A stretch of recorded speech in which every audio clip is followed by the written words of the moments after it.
So crack me if you got him. son. So we got Brandon Laurie. The Cowboys and Dak Prescott's agent first talked about a new contract in 2019. Todd France wanted a 4-year deal and decided to pass on $100 million guaranteed for Prescott.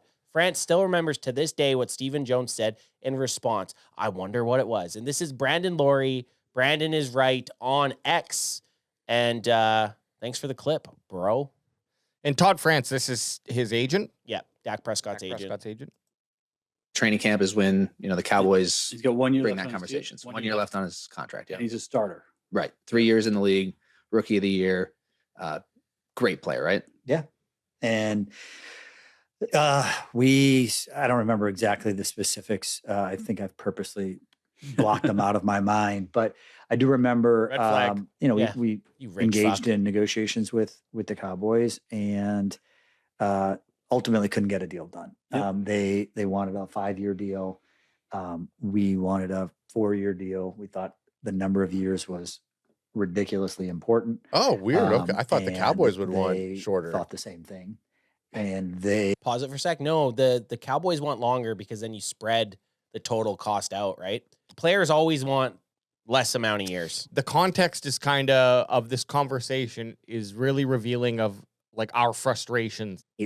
ultimately, made a significant offer of guaranteed money, but you just can't look at the guaranteed money in a vacuum. You have to look at all of the pieces.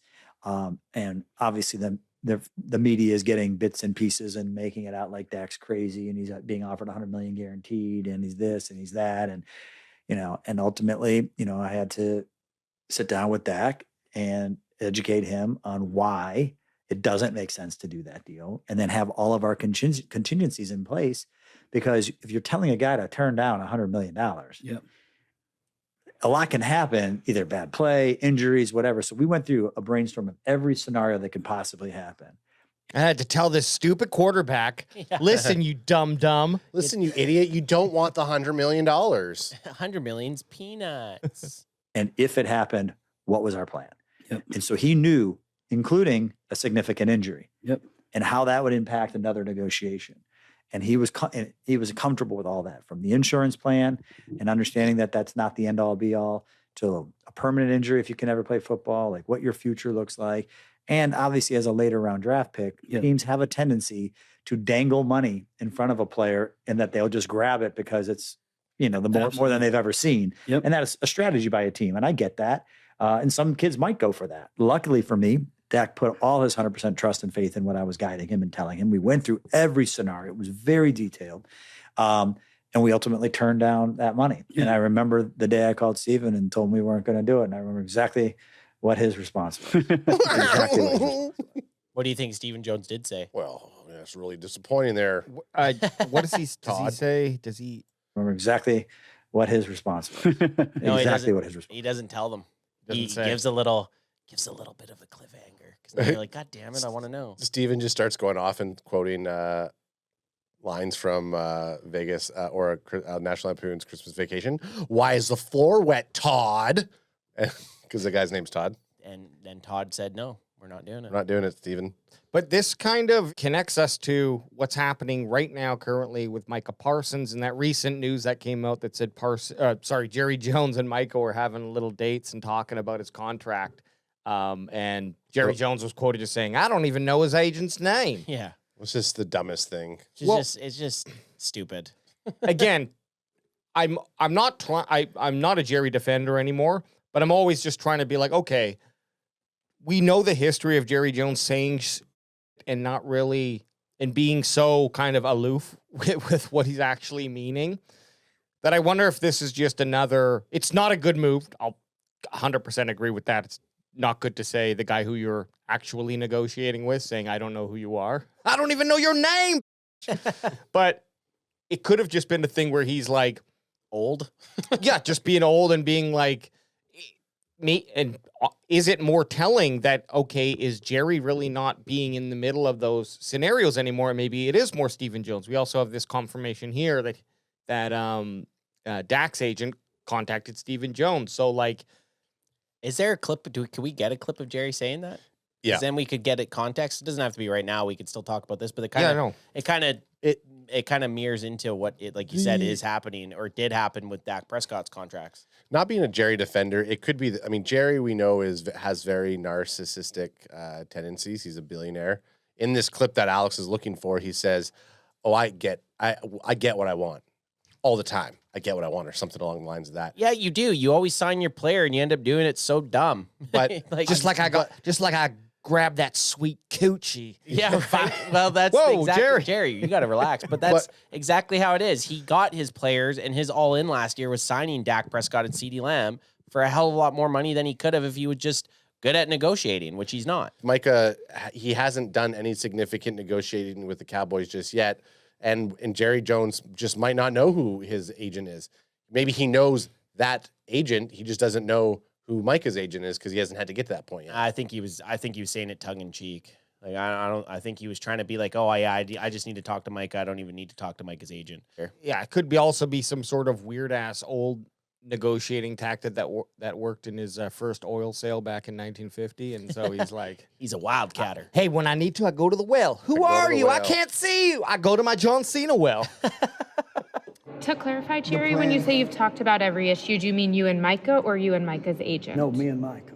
Okay. Directly. And have you spoken with his agent about Micah this? is one of 3 individuals that has my Super Bowl number. Has my cell phone number. He asked for it about a month ago and said, "I want to be able to talk to you at any time." And I said, "Michael, you're one of the few, but we'll talk anytime. Call me." What is it? Anytime, any call.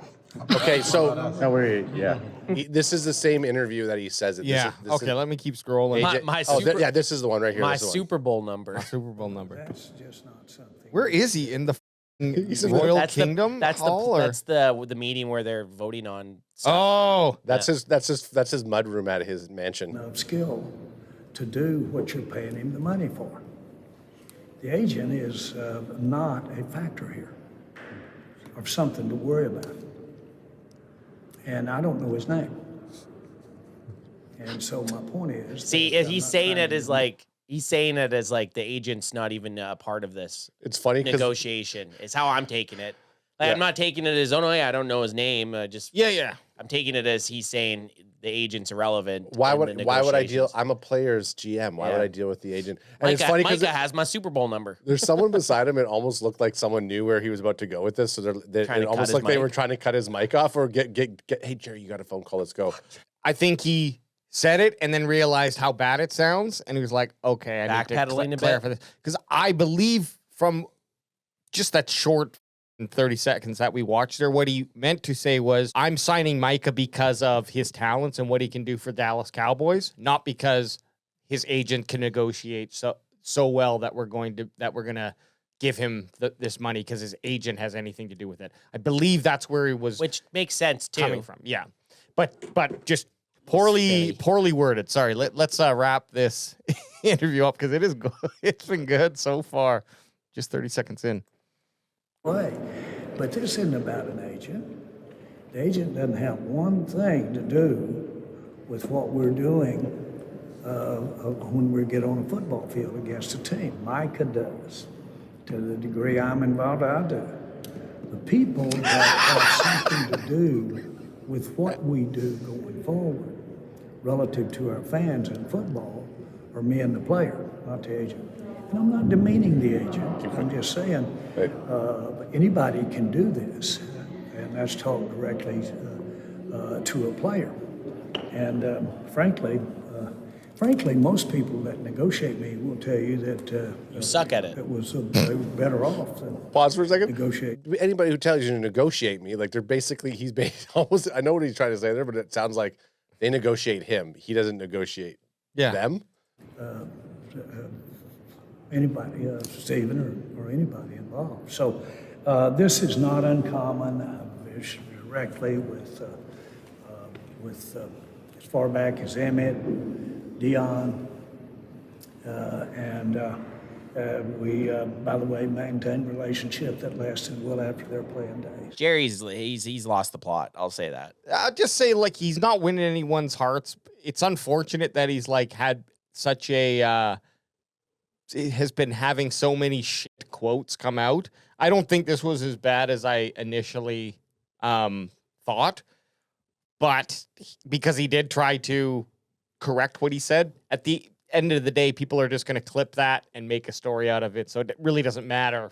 What you don't want to do is create any sort of riff where Micah Parsons is listening to his agent, and then now his agent's got a fucking, well, oh, I'm negotiating you. No, you're negotiating me. And now Yeah. we're in a A fight. classic Mexican standoff.